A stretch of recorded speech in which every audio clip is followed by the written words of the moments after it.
Momento Pitstop de hoje, turma. Aproveitar que nós estamos aqui com dois grandes jornalistas da história da Fórmula 1. Eu vou perguntar para eles. I want to ask you guys, rank the top 5 best drivers to interview in Formula 1. Current drivers. That's a good question. Ever. From your career. For your career. The top 5. But Yeah, just easy questions. I would say Nicky for sure.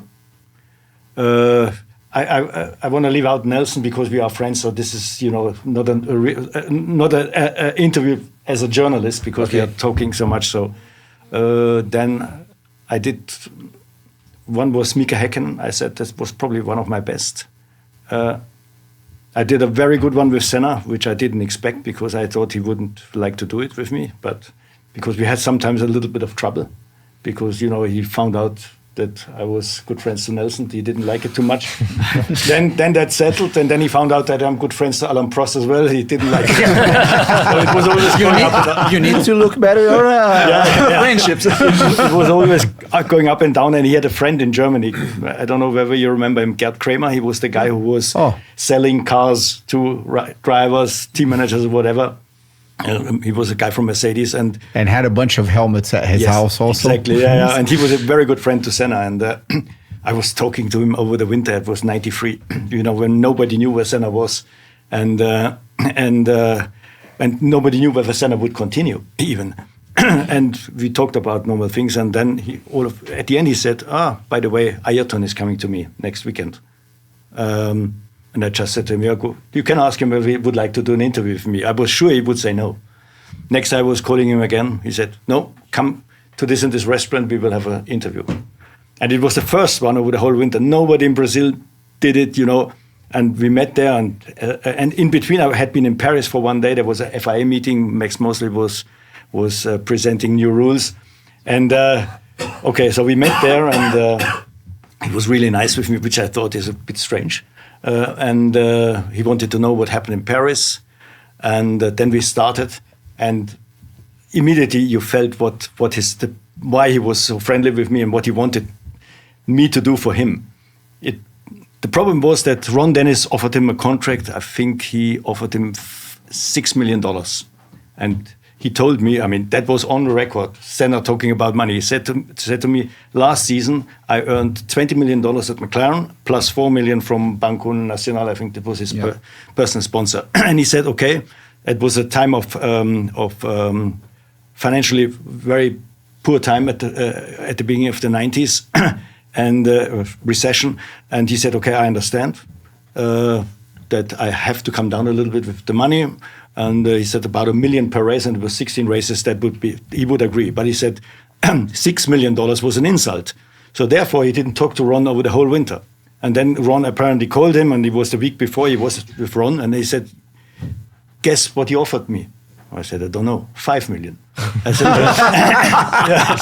So then he wanted to tell the world, I want to drive, but this bloody Ron Dennis doesn't pay me properly, and he knew that at the time I was working on the side a little bit for L'Equipe, and I was working also for the German news agency, so he knew it would spread out quite quickly.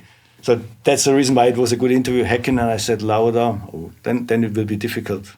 Maybe you tell free, and then maybe I think about it. It's one of my great sadnesses that I never got to interview Ayrton Senna. I must say, that's a great story. What a great time to interview him as well, just before the 93 season. So I really enjoyed speaking to your uncle, Emerson. So passionate. What are we? It's 50 years since he won his title, isn't it, with McLaren? And yet Emo loves it as much today, I believe, as he did when he was driving in the early 70s or 70s and 80s. But so I loved his passion. Then coming forward, I am a great fan of the Professor.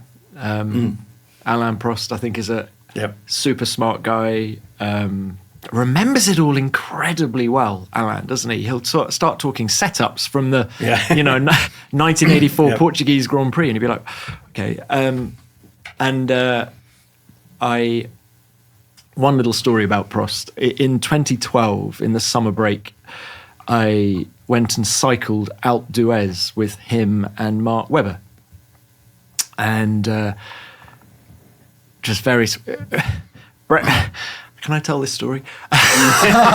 For sure. You can. I probably can't actually share the details. I'm sorry. I probably should have thought more. But all I can tell you is that in 2012, Alain Prost was still incredibly fit. Oh my goodness. He beat me by 10 minutes. And him and Webber were neck and neck. But he's just a great interview, Alain. I get quite emotional. Occasionally he turns up and will, like in Bahrain this year, he drove, was it the 84 McLaren? I can't remember which one, but when you sort of see him doing his thing and he still fits in the same overalls that he had all those years ago. So, so I'm going to go Emerson, I'm going to go Alain, I'm going to go Sebastian Vettel. I enjoyed speaking to. He's partly because I think he's... The common factor among all the good ones is that they're incredibly bright. And Vettel is definitely one of those guys. But he speaks so much sense, Sebastian. Yep. You find, as you're talking to him, annoyingly, you just find yourself agreeing with him. You want to sort of prod him a bit and make him... But actually, he's one of those people who speaks a lot of sense, so I can see why he had the success he had in a sort of Lauder-esque way, maybe, Michael. Yeah, Can you see the similarities between absolutely, them? yeah. Right, that's my three. I'll think about two more while you're doing it. No, I add then Fernando Alonso and also Alain Prost. But I want to add something on Mika Hakkinen, which probably is a bit surprising. Yep. It was when did he retire? 2001, I think, yeah?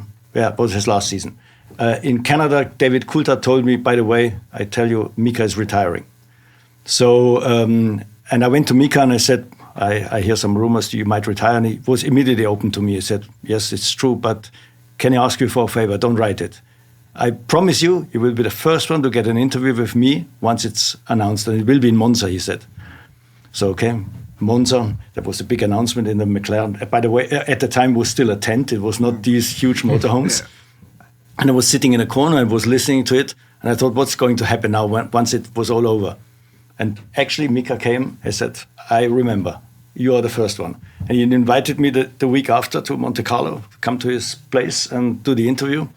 And then in those days, with McLaren, Ron was always nervous and Mercedes was nervous that people say the right thing. And I think Mercedes wanted to send shuttling there. And Mika said, no, we do it on our own. There will be nobody from the team. And shuttling was even the day before I went down to Monte Carlo was calling me, can I help you somehow? I said, no, I find my way to Monte Carlo. And Mika was brilliant in that interview. He was admitting that he was really afraid that he was to have another accident. And he said, I have got everything in my life. And I had to tell myself, don't get too greedy, because I might get hurt. And for a driver to admit that fear was driving him out of Formula One, that was quite something. Mm-hmm. Your last two guys. My last two, I'm going to... See, he didn't forget. Yeah. I was hoping you were going to forget. I have to say Alonso. Of the current grid, I would say Fernando Alonso. Let me go back to Damon Hill. Damon Hill is... very good. Damon Hill is... He's an incredibly witty guy. He's quite left field. He'll say things that you don't expect him to say, but that makes him really interesting. And he's incredibly likable. I think his story is unique.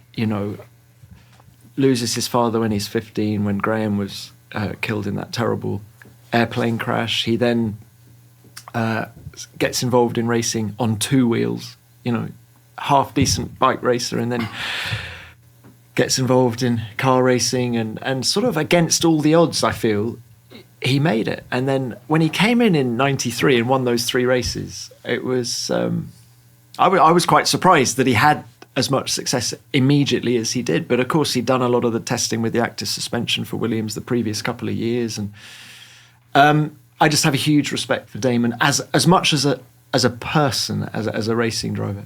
So I really enjoy speaking to him. His book is great, to be honest. Yes. Yeah. Working the wheels, is that right? Yeah, exactly. Yeah. Interesting answers, respostas muito bacanas. Lembrando que esse foi o Momento Pitstop de hoje. E você sabe, tá precisando de peça para o seu carro? Melhor lugar é a rede Pitstop. Você pode pedir peças tanto pelo WhatsApp, quanto pelo site, ou também por telefone. Então fique ligado aqui com a gente. Lembre-se, peça é na Pitstop. Peça é na Pitstop, a maior rede de autopeças do Brasil. Peça na loja, pelo WhatsApp ou site. Pitstop!